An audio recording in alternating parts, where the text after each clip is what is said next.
You can see all links and common questions associated with this video by going to the right and clicking more info. You can help support this channel by rating and commenting on the video. Hey guys, in this video I'll be talking about Xampp. It's basically a server.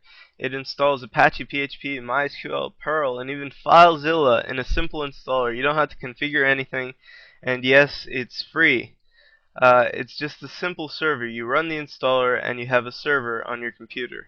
Well, I'd previously talked about it in my PHP tutorial, but people seem to have problems. So in this video, I'll do a guided install and maybe show you a few examples. Okay, so let's install it. I'm just going to Google search, click the first link, and you can select from different language options at the top of the page. If I scroll down a bit, I can see the downloads: Linux, Windows, Mac, or Solaris. I'm going to select Windows, and then click the version. Click the installer, and now I can get a download link. Now I've already downloaded it, so let's just run it. So I run, and here we go with the installer. It has Dutch, English, and Japanese. English, next. I'm just going to select X for laziness as my destination folder. A desktop icon and a folder in the startup menu. I'll just say desktop icon. Now here's the important stuff. Apache is your web server, MySQL is your database, and FileZilla is an FTP server. I'm just going to install Apache and MySQL. These are the services, so these will start up whenever you start up your computer. And I'll click install. And we're installing. Now just wait. Okay, skipping ahead a bit, it says setup was completed successfully. Congratulations, the installation was successful. Start the Xampp control panel now. I'll say yes, and it'll open the Xampp control panel here. If I go down, you can see Apache and MySQL are running. And if I click admin, you can see the page that's hosted on this server because I installed Xampp on it. So this is on my local host. This is my computer serving this page. And I can actually modify this page. By default it's this thing, and if we click English, it'll say, "Welcome to Xampp. Congratulations, you have successfully installed it." Let's set it up to something custom. Now I installed it in the directory X. You might have installed it in Xampp.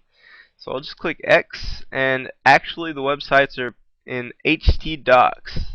That's the name of the directory. As you can see, it says xampp/splash, and in htdocs we have a directory called xampp, and if I search splash, it'll jump to it, and it's right here. We also have a file named splash. And let's modify this file real quick. This has been modified. File save or Control S. If I go back to this page and click F5, it says this has been modified. So as you can see, this is your server, and you can actually edit it however you want. Let's say you don't want to start on this Xampp/splash page. Let me close it. Let me go back to htdocs. And I'll only have one index. You can have it as PHP or HTML, whichever you prefer. I'll set it as PHP. And I'll double click it, and I'll delete the code that's here, and we'll say this is my custom page on localhost.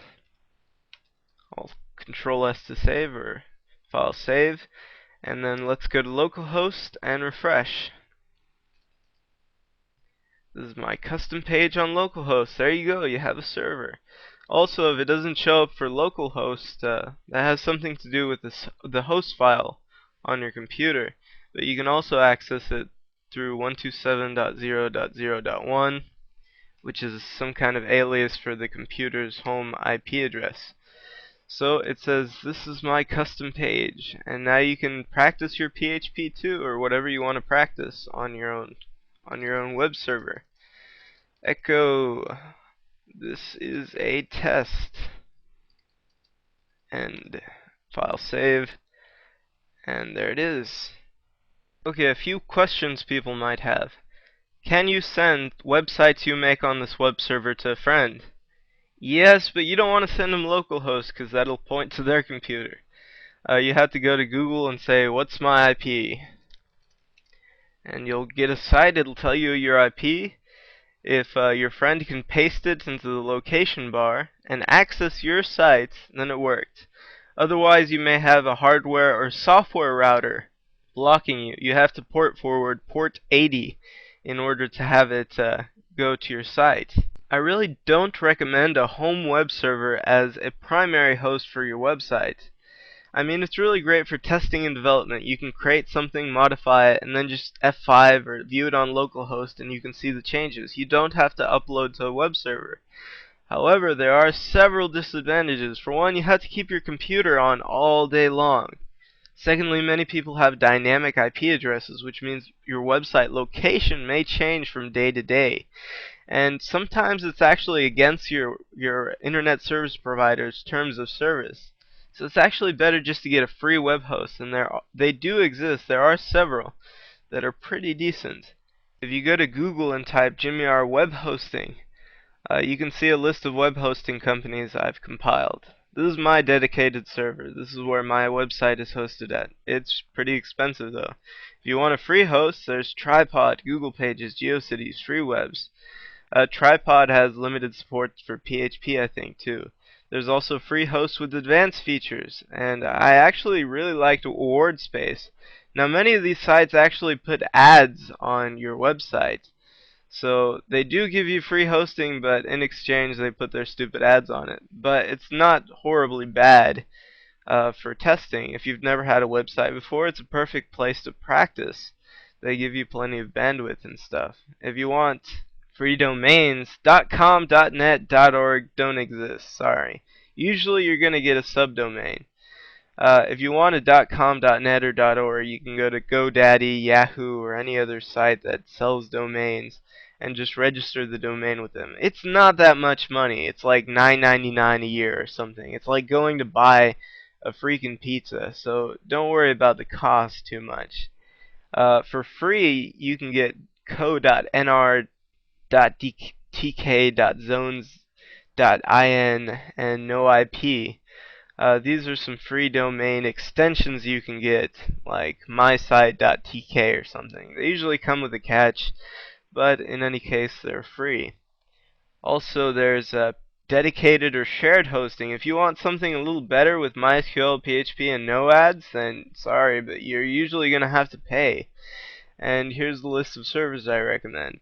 It's not that much again. It's like $7 a month, so it's really no big deal. Unless you get a dedicated server, which is like $150.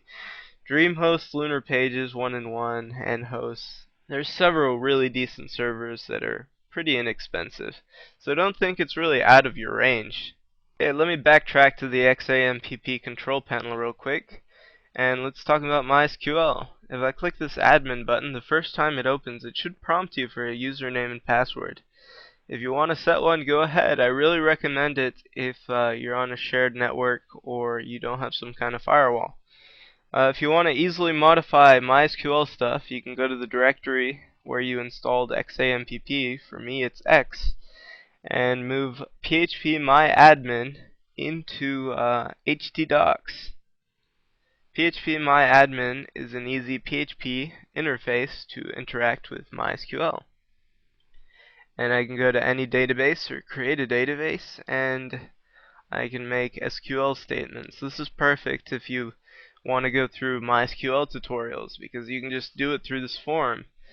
The traditional way is to go directly by command line. Let me go to the folder I installed Xampp in. I'm going to go to MySQL. I'm going to go to bin, and I'm just going to copy this.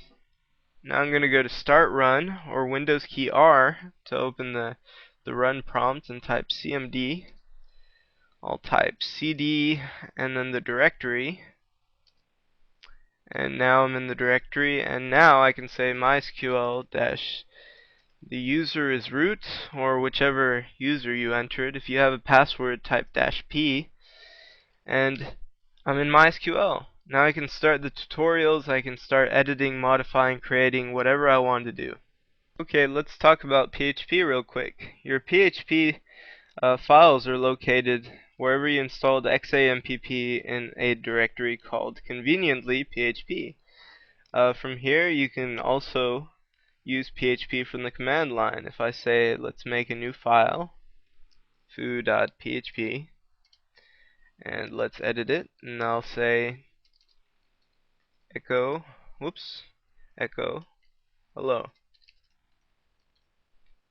I'll go to file save or control S, and then I'll say let me exit MySQL, and then I'll go to cd/x/php, php foo.php, and now I have just run PHP from the command line.